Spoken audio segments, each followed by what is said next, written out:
Hi friends, നമസ്കാരം. നമ്മുടെ ഇഷ്ടവിശേഷമായ സ്നേഹക്കൂണ്ട് വിശേഷമായിട്ട് വന്നിരിക്കുന്നത്. അപ്പോൾ എല്ലാവർക്കും നല്ലൊരു ദിവസം ആശംസിച്ചുകൊണ്ട് തന്നെ വിശേഷത്തിലേക്ക് പോകും. തുടങ്ങുമ്പോൾ തന്നെ കാണുന്നത് നമ്മുടെ പാറുണിയിട്ട് പേടിപ്പിക്കുകയാണ് നമ്മുടെ രാജലക്ഷ്മി. ഇവിടെ നടക്കുന്ന കാര്യങ്ങളൊക്കെ വിളിച്ചു പറഞ്ഞാണ്ടല്ലോ നിന്റെ കണ്ണിയാൻ കുത്തി പൊട്ടിക്കും, പറഞ്ഞേക്കാം എന്ന് പറഞ്ഞു. ദേ അപ്പം ഇവളി പാറു ഇങ്ങനെ മിണ്ടാ നിൽക്കുകയാണ് കേട്ടോ. ഇത് കേട്ടോണ്ടാ ഇന്ദ്രൻ വരുന്നത്.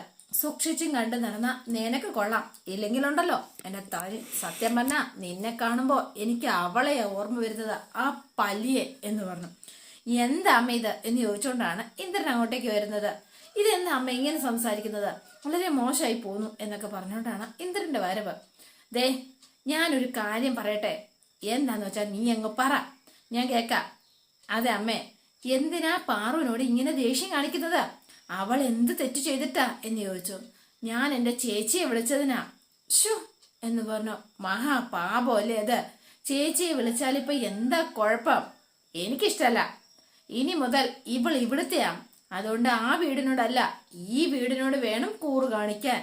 ഷേ അമ്മ എന്തി പറയുന്നത്? അത് തെറ്റല്ലേ? ദേ നോക്ക്, സ്വന്തം അച്ഛനും അമ്മയും അവിടെ ഇരിക്കുമ്പോ അവരെ മറന്നെങ്ങനെയാ ഒരു പെൺകുട്ടിക്ക് പെരുമാറാൻ പറ്റുന്നത്? അത് പറ. ഭർത്താവിന്റെ വീട് സ്വന്തം വീട് തന്നെയാണ് എന്നുള്ളത്. അതുപോലെ തന്നെയല്ലേ അവള് ജനിച്ചു വളർന്ന ആ വീടും. ഒരു പെൺകുട്ടിക്ക് രണ്ടും ഒരുപോലെ തന്നെയാ ഉള്ളത്, അതിൽ ഒരു മാറ്റമില്ല. അതുകൊണ്ട് ഫോൺ ചെയ്യരുതെന്നൊക്കെ പറഞ്ഞ് വെറുതെ ഒരു പ്രശ്നം ഉണ്ടാക്കരുത് പ്ലീസ്. അതൊന്നും അത്ര നല്ല ശീലമല്ല കേട്ടോ എന്ന് പറഞ്ഞു. അതെ, പിന്നെ പാർവതി നന്നായി മറുപടി പറയുന്ന കൂട്ടത്തിൽ തന്നെയാ.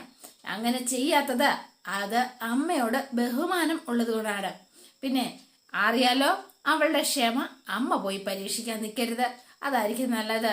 എൻ്റെ തലയടിച്ചിട്ട് പൊട്ടിച്ചിട്ട് പോയ ഒരത്തിയുടെ അനിയത്തിയാണ് എന്നുള്ള കാര്യം അമ്മ എപ്പോഴും ഓർക്കണം, മനസ്സിലായോ? എന്നിട്ട് എന്തിനാ അങ്ങോട്ടേക്ക് ചെന്നു. അമ്മ പറഞ്ഞത് പാർവതി വലിയ കാര്യമായിട്ടൊന്നും എടുക്കണ്ട കേട്ടോ. അപ്പം ഭയങ്കര സന്തോഷമായി. ഈ ലോകം ഉണ്ടാക്കാലം തൊട്ട് തുടങ്ങിയതാ അമ്മായിയമ്മയും മരുമോളും തമ്മിലുള്ള പോര്. അത് അവസാനിക്കണമെങ്കിൽ ഈ ലോകം തന്നെ ചിലപ്പോൾ അവസാനിക്കേണ്ടി വരും.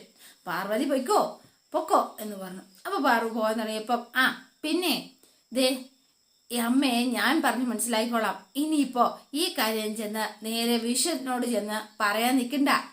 അവന് വെറുതെ വിഷമാവും. എന്തിനാ വെറുതെ വിഷമിപ്പിക്കുന്നത്? ഈ ലോകത്ത് ആരും വിഷമിക്കാൻ പാടില്ല, എല്ലാവരും സന്തോഷിക്കണം. മോള് എന്താന്ന് വെച്ചാൽ ചെയ്തു. അപ്പൊ പാർവതിക്ക് ഭയങ്കര സന്തോഷമായി കേട്ടോ, ഇന്ദ്രൻ സപ്പോർട്ട് ചെയ്ത് സംസാരിച്ചപ്പോഴത്തേനും. എന്നിട്ട് അമ്മേ സത്യം പറയടാ, നിന്റെ ആണി വല്ലതും ഇളകിയിരിക്കുവാണോ? അമ്മയ്ക്ക് എന്താ അങ്ങനെ തോന്നിയോ? തോന്നി. അല്ലെങ്കിൽ പിന്നെ നീ എന്തിനാ അവളുടെ മുന്നിൽ നല്ല വിള ചമയുന്നത്? ഇനി ആ വീട്ടിലുള്ളവരോട് ഒരു ദയയും കാണിക്കേണ്ട ആവശ്യം നമുക്കില്ല. എൻ്റെ അമ്മേ, അങ്ങനെയല്ല ചിന്തിക്കേണ്ടത്. ദേ ഒരു കാര്യം മനസ്സിലാക്കണം, ദയ, സ്നേഹം, കരുണ ഇതൊക്കെ മനുഷ്യ സഹജങ്ങളായ വികാരങ്ങളാ. അതുകൊണ്ട് അത് നമ്മൾ പുറത്തെടുത്തില്ലെങ്കിൽ പിന്നെ ആരാ പുറത്തെടുക്കുന്നത്? ദേ വഴക്കില്ലാത്തൊരു ഇന്ദ്രപ്രസ്ഥം, അതാണ് ഞാൻ സ്വപ്നം കാണുന്നത്. എടാ നിന്നെ ഞാൻ. അമ്മേ ശാന്തയാകു. ഏത് ശാന്തയല്ല എൻ്റെ അമ്മേ, ശാന്തമാകാൻ. മനസ്സിലായോ? നവരസങ്ങളിൽ പെട്ടൊരു കാര്യം. ഇവിടെ നവരസവും പഠിപ്പിച്ചുകൊണ്ടിരുന്നോ? ഒരു ശാന്തം പോലും എന്ന് പറഞ്ഞ വേഗം ദേഷ്യപ്പെട്ട് രാജലക്ഷ്മി അങ്ങ് പോയി. അപ്പൊ ഇന്ദ്രൻ അവിടെ ഇരുന്ന് പിന്നെയും ധ്യാനിക്കാനൊക്കെ തുടങ്ങുകയാണ്. ആള് ഭയങ്കര ബിൽഡപ്പാണ് കേട്ടോ. പിന്നെ പല്ലവിനെ കാണാട്ടോ. അപ്പൊ പല്ലവി ഇതേ കോളേജിൽ പോയിട്ട് തിരിച്ചു വരികയാണ്. അപ്പൊ ഭയങ്കര ആലോചനയിലാണ് ശോഭ ഇരിക്കുന്നത്. അപ്പൊ വന്നപ്പോഴത്തേനും നീ എന്താ ഇതുവരെ താമസിച്ചത്? ബസ് കിട്ടാൻ താമസിച്ചു, അതാമേ താമസിച്ചത് എന്ന് പറഞ്ഞു.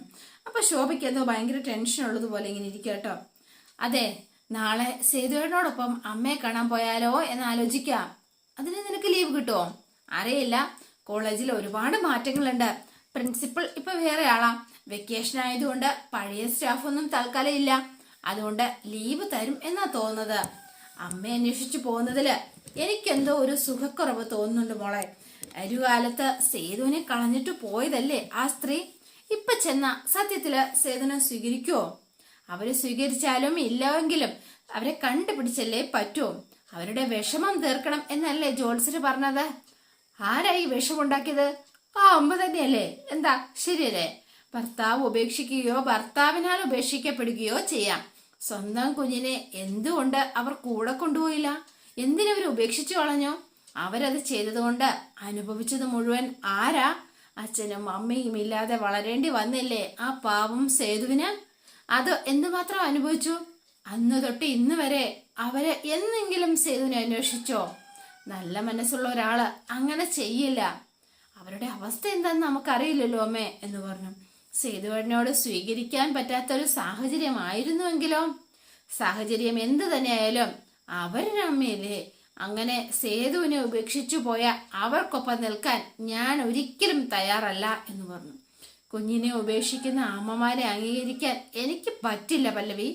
അതുകൊണ്ട് ഇതൊരു പറഞ്ഞൊരു പ്രശ്നമായി മാറുന്ന എൻ്റെ ഒരു പേടി. കുറെ കാലമായിട്ട് ഇല്ലാതിരുന്ന ഒരാൾ വരിക എന്ന് പറഞ്ഞാൽ അതും സ്വന്തമായിട്ടൊരമ്മ, എനിക്കത് ഓർക്കുമ്പോൾ ഒരു പേടിയൊക്കെ ഉണ്ട്. എന്തായാലും നീയും കൂടി പോയിട്ട് വാ. നീ ചെന്നാല് സേതുവിന് ഒരു ആശ്വാസമൊക്കെ ആയിരിക്കും. അമ്മയെ കണ്ട അന്ന് തന്നെ മടങ്ങും. അങ്ങനെയാ ഇപ്പൊ ഞങ്ങൾ തീരുമാനിച്ചിരിക്കുന്നത്. ബാക്കിയെല്ലാം അവിടെ ചെന്നിട്ട് എന്തായാലും എല്ലാം സേതു ആഗ്രഹിക്കുന്നത് പോലെ തന്നെ നടക്കട്ടെ. അവനെ നിറഞ്ഞ മനസ്സോടെ തന്നെ അവൻ സ്വീകരിക്കട്ടെ. അതാ എന്റെയും ആഗ്രഹം. സേതുവേട്ടനും അത് തന്നെ ആഗ്രഹിക്കുന്നത്. കാണണം, അനുഗ്രഹം വാങ്ങണം, അത്രയൊക്കെ ഉള്ളൂ അമ്മേ എന്ന് പറഞ്ഞു. ആ മനസ്സ് സന്തോഷിച്ച അതിന്റെ ഗുണം ഞങ്ങൾക്കാണല്ലോ. അതാ അമ്മ ഭയക്കുന്നത് പോലെ ഒന്നും ഉണ്ടാകാതിരിക്കണേന്ന് ഞാൻ മനസ്സുരുകി പ്രാർത്ഥിക്കുന്നുണ്ട് എന്ന് പറഞ്ഞിട്ട് പല്ലവി അങ്ങോട്ടേക്ക് പോവാണ് കേട്ടോ. പിന്നെ കാണുന്നത് ഇന്ദ്രനെയാണ്. അപ്പൊ ദേ പ്രതാപൻ അങ്ങോട്ടേക്ക് വന്നിരിക്കുകയാണ്. എന്താ കാണണമെന്ന് പറഞ്ഞത്? എന്തെങ്കിലും സഹായം വേണോ? ഇതിലൊരു വാർത്തയുണ്ട് എന്ന് പറഞ്ഞു. പത്രം പിടിച്ചോണ്ടാ നിൽക്കുന്നത്. എനിക്കെതിരെ വല്ല വാർത്തയാണോ? അല്ലടോ, ഒരു ജോബ് വേക്കൻസിയുടെ ഒരു വാർത്തയാ. താനെന്താ എന്നെ ജോലിക്ക് വിടാൻ പോവാണോ? എടോ, മുഴുവൻ കേൾക്കുന്നതിന് മുന്നേ ചാടിക്കയറാതെ താൻ ഇത് മുഴുവനൊന്ന് വായിച്ചു നോക്ക് എന്ന് പറഞ്ഞു. എന്നിട്ട് കാണിച്ചു കൊടുക്കുകയാണ് ഇന്ദ്രൻ. ഇതിനിപ്പോ എന്തിനാടോ എന്നിങ്ങനെ ചോദിക്കുക. വിചാരിച്ചാല് ഈ ജോലി വാങ്ങിത്തരാൻ പറ്റുമോ? എടോ ഇന്ദ്ര, തനിക്ക് അതിന് ക്വാളിഫിക്കേഷൻ ഉണ്ടോ? താൻ എന്താടോ വിചാരിച്ചത്? ഞാൻ എന്താ 10ാം ക്ലാസ്സും കുസ്തിയായിട്ട് തന്നെ പോലെ നടക്കുന്നാണോ വിചാരിച്ചത്? ഹൈലി ക്വാളിഫൈഡ് ആടോ ഇന്ദ്രൻ. പിന്നെ എന്തുകൊണ്ടാ മുൻപ് ജോലിക്ക് ശ്രമിക്കാഞ്ഞത്? എടോ പ്രതാപ, ജീവിക്കാൻ വകുപ്പുള്ളവൻ ജോലിക്ക് പോവരുത് എന്നാണ് എൻ്റെ ഒരു തിയറി. എന്തിനാ മറ്റൊരുത്തിന്റെ അവസരം കളയുന്നത്? പിന്നെ ഇപ്പൊ ജോലി വേണം എന്ന് തോന്നാൻ കാരണം എന്താന്ന് വെച്ചാലേ, അത് ഈ വാർത്ത വായിച്ചപ്പോ അത് തനിക്ക് ചിലപ്പോ മനസ്സിലായി കാണുമായിരിക്കും. അതുകൊണ്ടാ ഞാൻ പറഞ്ഞത്. എന്ന് പറഞ്ഞ് ഇന്ദ്രനെ കാണിച്ചു കൊടുക്കുക. മെറിറ്റിന്റെ അടിസ്ഥാനത്തിലാണ് അപ്പോയിന്റ്മെന്റ് എങ്കിൽ ഈ ജോലി എനിക്ക് തന്നെ കിട്ടും. അതാ ഞാൻ പറഞ്ഞത്. നമ്മുടെ നാടല്ലേ, പിന്നെ റെക്കമെൻഡേഷൻ കൂടി ഉണ്ടാവും.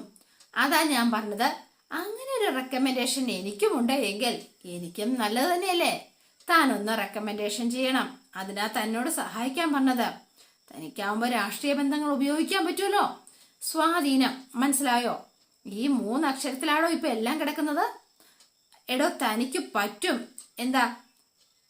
അതുകൊണ്ട് താൻ എന്നെ ഒന്ന് ഈ ജോലി എന്നെ സഹായിക്കണം എന്ന് പറഞ്ഞു. ശരി, അത് ഞാൻ ഏറ്റു. എന്താണ് ഏറ്റു? ഞാൻ പറഞ്ഞ മാനേജ്മെന്റിനെ ചിലപ്പോൾ തള്ളിക്കളയാൻ പറ്റിയില്ല. അതുകൊണ്ട് പക്ഷേ ഈ ജോലി കൊണ്ട് താൻ എന്താ ഉദ്ദേശിക്കുന്നത്? ജോലി കൊണ്ട് സാധാരണ ആളുകൾ എന്താണ് ഉദ്ദേശിക്കുന്നത്? ശമ്പളം കിട്ടണം, അതുകൊണ്ട് ജീവിക്കണം, കഴിയണം. മോനെ, തന്റെ കാര്യമാണ് ഞാൻ ചോദിച്ചത്, മറ്റുള്ളവരുടെ കാര്യമല്ല എന്ന് പറഞ്ഞു. സൈക്കോളജിക്കൽ അറ്റാക്ക് എന്ന് പറഞ്ഞ് താൻ കേട്ടിട്ടുണ്ടോ? എന്നാ അങ്ങനെയൊന്നുണ്ട്. അതിന് തന്നെയാ ഞാൻ പോണത്. 15 വയസ്സ് മുതൽ സൈക്യാട്രിസ്റ്റിനെ കാണുന്ന എനിക്ക് മനഃശാസ്ത്രം അത് നന്നായി വഴങ്ങും. അതാ ഞാൻ പറഞ്ഞത്. അത് ഞാനങ്ങ് പ്രയോഗിക്കാൻ പോവാ. അതിനാ ഇപ്പൊ എനിക്ക് ഈ ജോലി. ശരി, എങ്കിൽ ഈ ജോലി കിട്ടി എന്ന് തന്നെ അങ്ങോട്ടേക്ക് വിചാരിച്ചോ. ബാക്കി കിട്ടിയതിന് ശേഷം നമുക്ക് പറയാം. എന്താ? ശരി, താനാണോ എൻ്റെ ഏറ്റവും ഉറ്റ സുഹൃത്ത് എന്ന് പറഞ്ഞു. മറക്കില്ല ഞാൻ തന്നെ ഒരിക്കലും എന്നൊക്കെ പറഞ്ഞ് കെട്ടിപ്പിടിച്ചു. എന്നാ ശരി എന്ന് പറഞ്ഞുകൊണ്ട് ഇന്ദ്രൻ അങ്ങ് പോയി. അപ്പൊ പ്രതാപന് നല്ല സംശയമുണ്ട് കേട്ടോ. ഇതെന്താ ഇവൻ ഇങ്ങനെ സംസാരിക്കുന്നത്? എന്തെങ്കിലും പന്തികേടുണ്ടോ? എങ്കിലും പ്രതാപൻ വാങ്ങിച്ചു കൊടുക്കാൻ നിൽക്കാണ്. പിന്നെ കാണുന്നത് നമ്മുടെ സേതുവിനെയാണ്. അപ്പൊ സേതു ദേണ്ട യാത്ര പുറപ്പെടാനായിട്ട് ബാഗെല്ലാം പാക്ക് ചെയ്തുകൊണ്ടിരിക്കുന്ന സമയത്താണ് നമ്മുടെ ഹരി വരുന്നത്. ഞാനിവിടെ വരട്ടെ സേതുവേട്ടാ? വേണ്ട, പല്ലവി വരാന്ന് പറഞ്ഞിട്ടുണ്ട്. ഞങ്ങൾ പോയിട്ട് വരാം. അധിക ദൂരമൊന്നും ഇല്ലല്ലോ. ഇപ്പൊ പോയാ ഉച്ചയാകുമ്പോ എത്തും. ആ, അപ്പൊ അങ്ങനെ കാത്തിരുന്ന ദിവസം എത്തി അല്ലേ സേതുവേട്ടാ? അതെ പല്ലവി, ഒരുപാട് നന്മകൾ കൊണ്ടാണ് എന്റെ ജീവിതത്തിലേക്ക് വന്നത്. ആ നന്മകളിൽ പെടും ഇന്നത്തെ യാത്രയും. അമ്മ സേതുവേട്ടനെ കാണുമ്പോൾ ഒരുപാട് സന്തോഷിക്കും. ഇത്രയും കാലം അന്വേഷിക്കാതിരുന്നതിന് മാപ്പ് ചോദിക്കുകയും ചെയ്യും. എനിക്കതൊന്നും വേണ്ട ഹരി. കഴിഞ്ഞു പോയ കാലത്തെ കുറിച്ച് ഓർക്കാനോ അന്ന് സംഭവിച്ച തെറ്റുകൾ തിരുത്താനോ ഒന്നുമല്ല ഞാൻ പോകുന്നത്. അതുകൊണ്ട് എനിക്ക് ഒന്ന് കാണണം. എന്നെ ഒന്ന് മോനെ എന്നൊന്ന് വിളിച്ചാൽ മാത്രം മതി. അത്രയ്ക്കേ ഉള്ളൂ ആഗ്രഹം. അതിൽ കൂടുതലൊന്നും ഞാൻ ഒട്ടും പ്രതീക്ഷിക്കുന്നില്ല ഹരി എന്ന് പറഞ്ഞു. പ്രതീക്ഷിക്കാനും പാടില്ലല്ലോ അല്ലേ സേതുട്ടാ? ഈ വാർത്ത കേട്ടപ്പോ എനിക്കുണ്ടായൊരു സന്തോഷമുണ്ട് കേട്ടോ. ആരും ഇല്ലാത്തവന് ആരെങ്കിലുമൊക്കെ ഉണ്ടാവുന്നു എന്നറിയുമ്പോൾ ഉണ്ടാവുന്ന ഒരു നെഞ്ചിരിപ്പുണ്ടല്ലോ സേതുട്ടാ. അതിനാ എന്താ പറയാ, ഈ വെപ്രാളമൊക്കെ കണ്ടപ്പോഴേ ശരിക്കും പറഞ്ഞാൽ അച്ഛൻ എന്നോട് ചോദിക്കുക, സേതുവിന്റെ അമ്മേനെയാണോ അതോ ഹരിയുടെ അമ്മേനെയാണോ കാണാൻ പോണേന്ന്. ശരിക്കും അത്ര എക്സൈറ്റ്മെന്റിലാ ഞാനിപ്പോ ഇരിക്കുന്നത്. അപ്പൊ ഹരിക്കും ആ സങ്കടത്തിലാട്ടോ. എനിക്ക് എന്നെ പോലെ തന്നെയോ അല്ലെങ്കിൽ അതിനേക്കാൾ കൂടുതലാണല്ലോ സേതുവേട്ടൻ. സേതുവേട്ടന്റെ അമ്മയെ കാണാൻ പോകുന്നു എന്ന് കേട്ടാലും എനിക്ക് എന്റെ സ്വന്തം അമ്മയെ കാണാൻ പോകും എന്നുള്ള സന്തോഷം വരുമല്ലോ. ഞാൻ അത് അച്ഛനോട് പറയുകയും ചെയ്തു സേതുവേട്ട എന്ന് പറഞ്ഞു. എല്ലാം ഭംഗിയായിട്ട് നടക്കും സേതുവേട്ട. ഒരു പുതിയൊരു ജീവിതം കിട്ടട്ടെ സേതുവേട്ടന്. എടാ, എൻ്റെ അമ്മയെ കുറിച്ചുള്ള വിവരം ഇത്രയും നാള് പലരുടെയും മനസ്സിലുണ്ടായിരുന്നു. ഇപ്പോഴാ അത് പുറത്തു വന്നത്. അതുപോലെ തന്നെയാടാ നിന്റെ കാര്യവും. നിന്റെ അമ്മയെക്കുറിച്ചും ഒരു ദിവസം എല്ലാം അറിയും ഹരി. നീ ധൈര്യമായിട്ടിരിക്ക. നമ്മള് രണ്ടുപേരൂടെ നമ്മളെ കാണാൻ വന്ന ആ ഒരു അമ്മമാര് വരുന്നതിനെ കുറിച്ചൊക്കെ സ്വപ്നം കണ്ടിരുന്ന രാത്രിയൊക്കെ ഓർമ്മയുണ്ടോ നിനക്ക്? ഉറങ്ങാതെ എത്ര നേരം നമ്മൾ സംസാരിച്ചിട്ടുണ്ട് അതിനെക്കുറിച്ച്. അതൊക്കെ നടക്കാൻ പോവാടാ.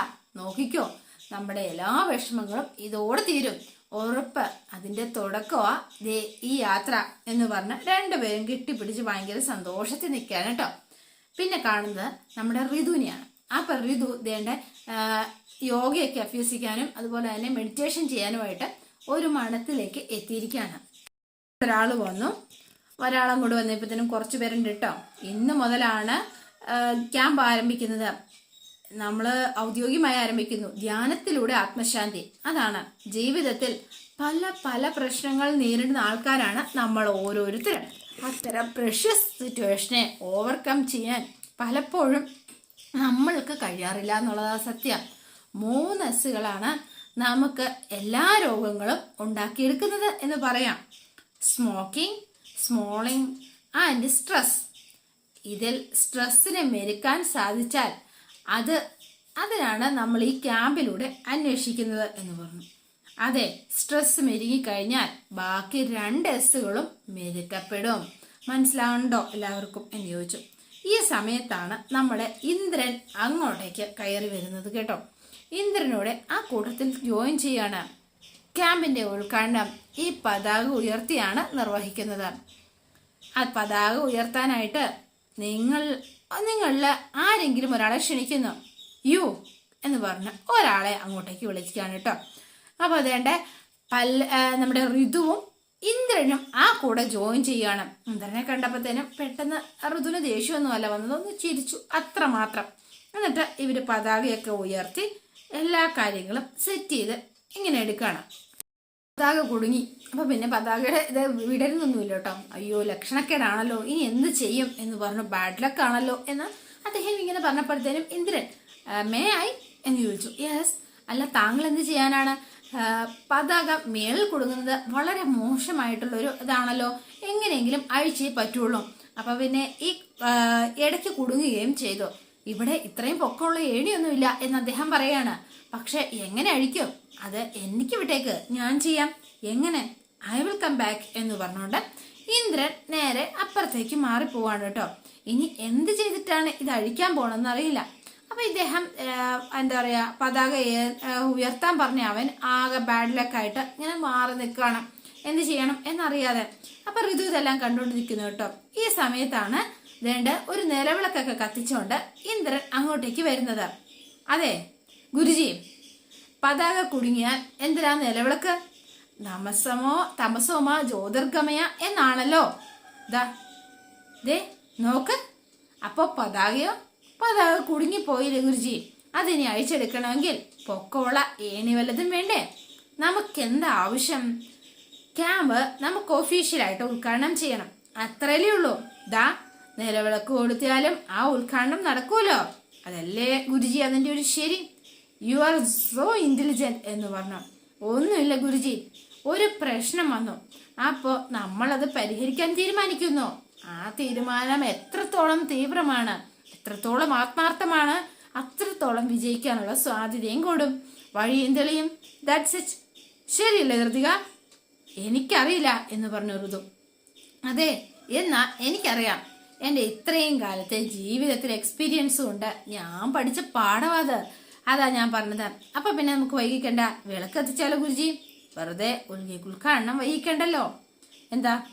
ദെൻ യു ഡു ദാറ്റ് എന്ന് പറഞ്ഞു. അയ്യോ, ഞാനല്ല, ഗുരുജി തന്നെ ചെയ്യൂ വാ എന്ന് പറഞ്ഞ ഇന്ദ്രനെ കൊണ്ട് ആ വിളക്ക് കത്തിച്ചിരിക്കുകയാണ് കേട്ടോ.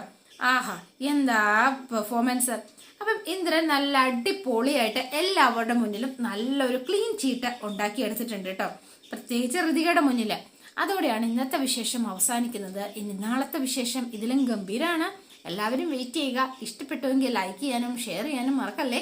തൊട്ടടുത്ത ബെൽ ബട്ടൺ കൂടെ ഒന്ന് ഞെക്കുകയാണെങ്കിൽ ഞാൻ ഇടുമ്പോൾ തന്നെ നോട്ടിഫിക്കേഷൻ ലഭിക്കുന്നതായിരിക്കും.